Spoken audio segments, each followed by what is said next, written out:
Hello, hello, hello. This is Tripp's Exposing the Matrix, and I'm Tripp. Today's video is going to be about this Netflix original show called The Order. I went to get on Netflix today, and you know how you get on Netflix sometimes and it'll just start playing the trailer for something? Well, that's what happened today, and it started playing a trailer to this show called The Order. And I was just dumbfounded at how blatantly occult this show was. And I decided to just make a video to expose this show real quick, just for what it is. Now, this show is called The Order, and in the show's bio, it says secret societies, ancient rituals, sinister creatures. Jack's first year of college is off to a wild start. So, this show is basically like a parody of something that's real, something called the Hermetic Order of the Golden Dawn, which Aleister Crowley was a member of. If you don't know who Aleister Crowley is, he was called the wickedest man in the world, and he is really famous for his occult writings. And here we have this, it's a teen drama basically, so it's targeted at young people.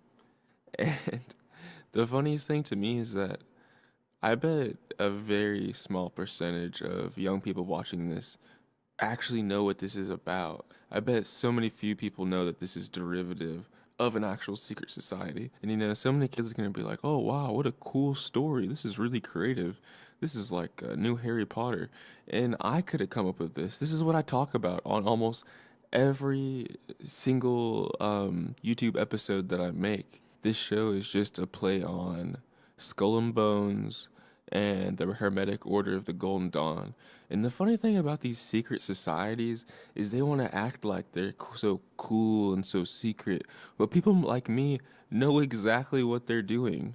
They're just doing ancient rituals, they're just doing occult magic.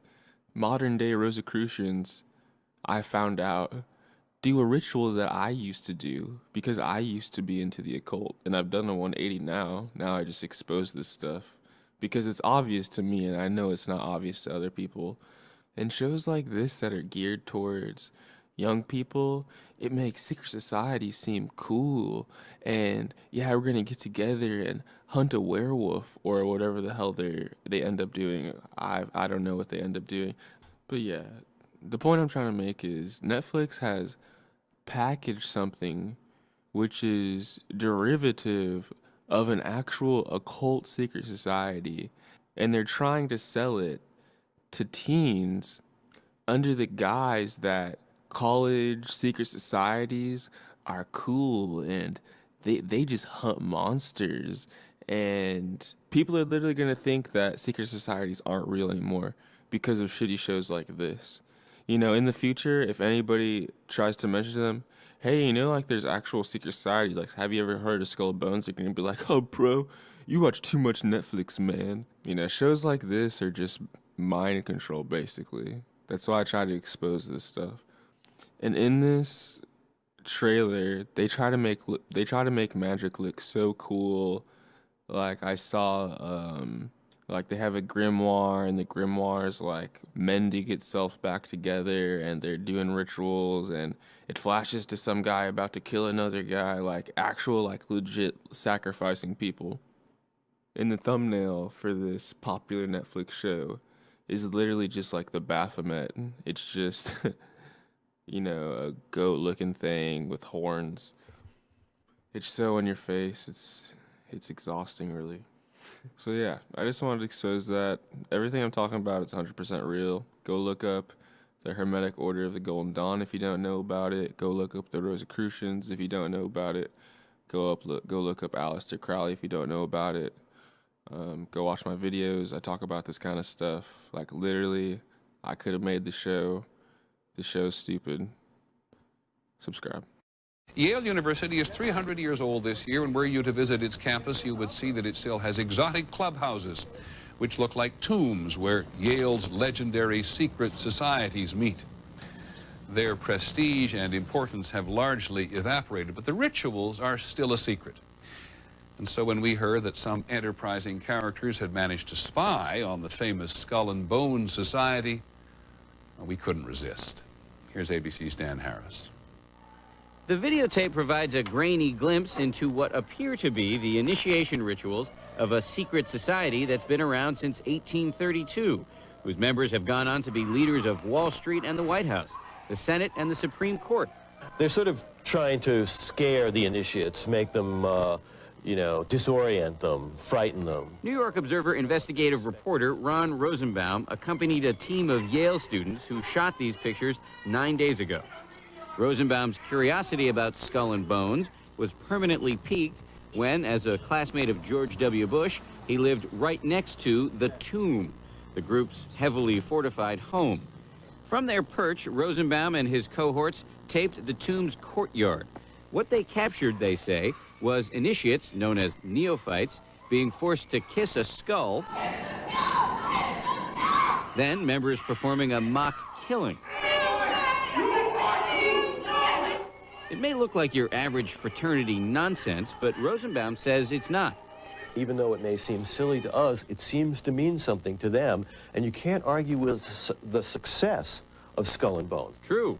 Famous alums include senators, John Kerry and John Chafee, to name two, cabinet secretaries, such as Averell Harriman, and 3 presidents, William Taft, George Bush, and George W. Bush, who's been reluctant to talk about Skull and Bones. Does it still exist?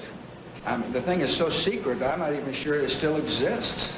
In recent years, by many accounts, the on-campus influence and allure of Skull and Bones has waned dramatically, and there is no proof that the rituals recently caught on videotape are the same ones performed by the current president. Still, Rosenbaum says the tape is a valuable artifact, an extremely rare view into the secret society that groomed the American ruling class for generations. Dan Harris, ABC News, New York. That's our... In America, connections are everything.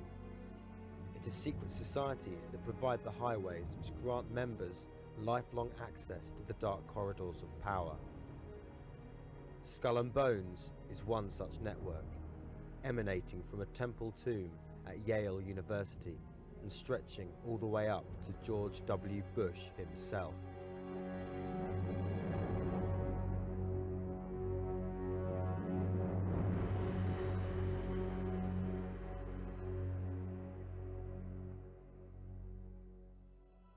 We met a wall of secrecy when we called past members to uncover the story of Skull and Bones.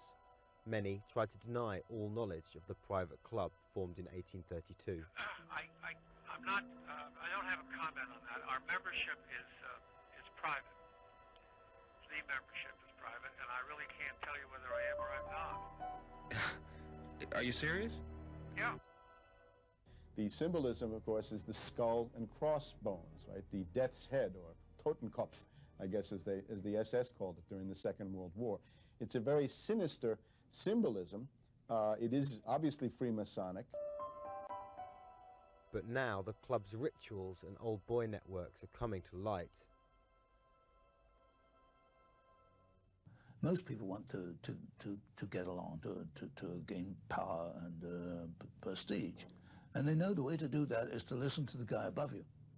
So if someone, say, in Skull and Bones, calls people he knows, and these people know of the power of Skull and Bones, all it takes is a hint or a suggestion. What we have here is a private network acting really in violation of the United States Constitution, infesting the White House, the National Security Council, the State Department, the Pentagon, the CIA, and other government institutions. And yet, all this power stems from the lifelong bonds formed in the Skull and Bones rituals, where an oath of secrecy is sworn.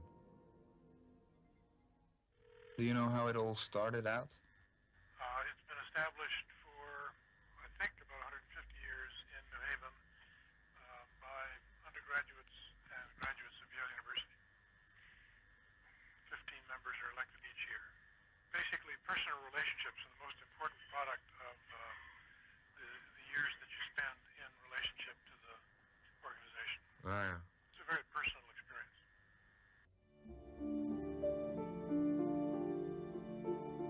And the emissaries of the various secret societies would come up behind them, tap them on the shoulder, and say something like, "Skull and Bones, do you accept?" And generally, of course, they did accept, and then as the people were tapped, they then left the courtyard and proceeded to the vault-like or mausoleum-like headquarters of these secret societies. That, I think, since has been abolished or moved indoors or somehow is no longer so easy to observe as it might have been, say, 50 or 100 years ago. Part of the problem is the source of information. We have very little about the bones from the tomb itself, and most comes indirectly, such as an article written by a student that went to Yale and actually lived in the Jonathan Edwards dorm, and he had this to say. It was part of the Jonathan Edwards folklore that on the April evening following tap night at Bones, if one could climb to the tower of Weir Hall, the odd castle that overlooks the Bones courtyard, one could hear strange cries and moans coming from the bowels of the tomb as the 15 newly tapped members were put through what sounded like a harrowing ordeal. Returning alone to my room late at night, I would always cross the street rather than walk the sidewalk that passed right in front of Bones. Even at that safe distance, something about it made my skin crawl.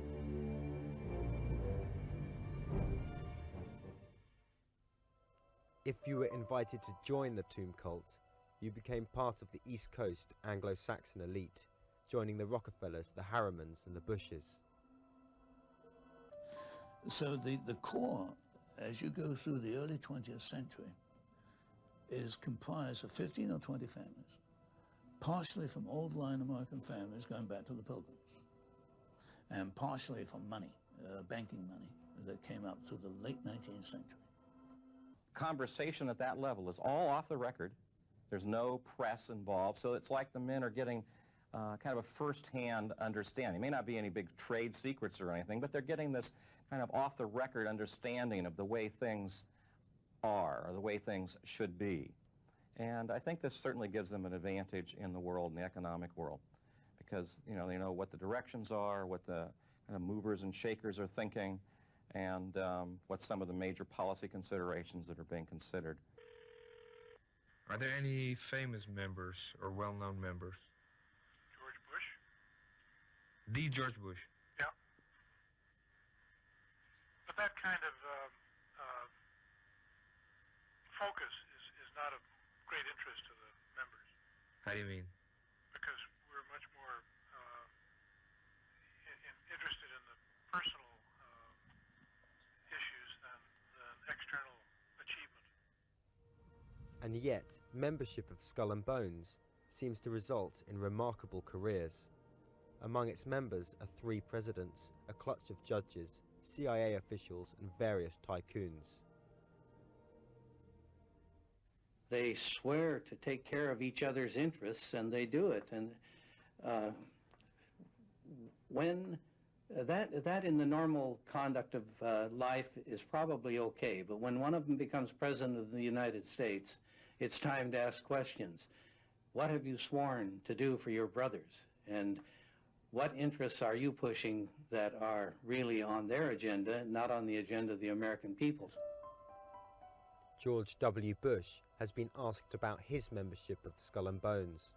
Does it still exist? The thing is so secret, I'm not even sure it still exists. Record that as the most unusual question I've ever been asked in my entire political career. With Bush, we reached the bottom of the barrel in terms of American politicians. You have to look at him again and again and say, how did this guy make it? Bonesman helped fund George W.'s extraordinary rise to power, spending millions on a Bush billboard campaign in key swing states. No family has produced more club members than the Bushes. 9 members of the clan, including Bush's father, the 41st president, are among its alumni. Mr. President, are you a member of Skull and Bones? Leave the room. Devotees are supposed to leave the room if the society's name is mentioned, in case they betray its secrets.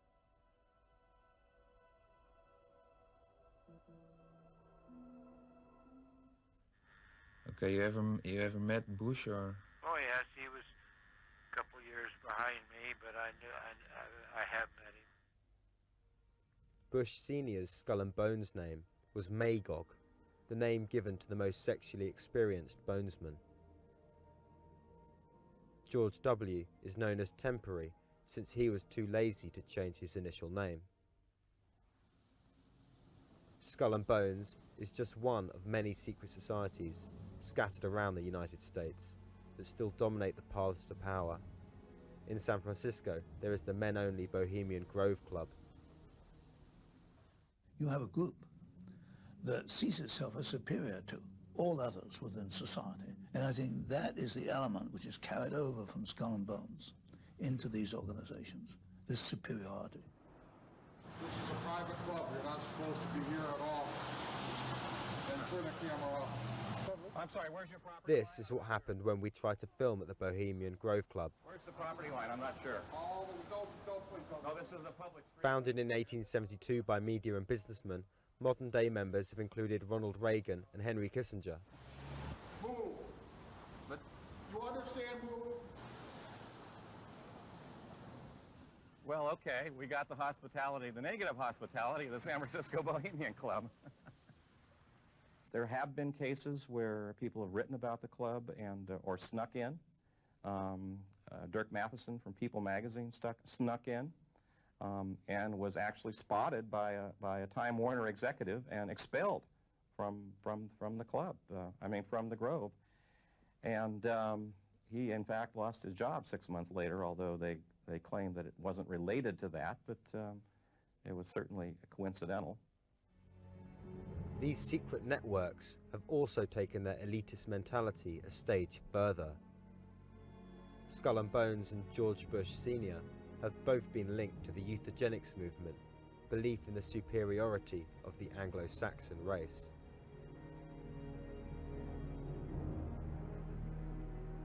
And fellow Bonesian, Avril Harriman, has been strongly implicated with US business funding for Hitler in the 1930s.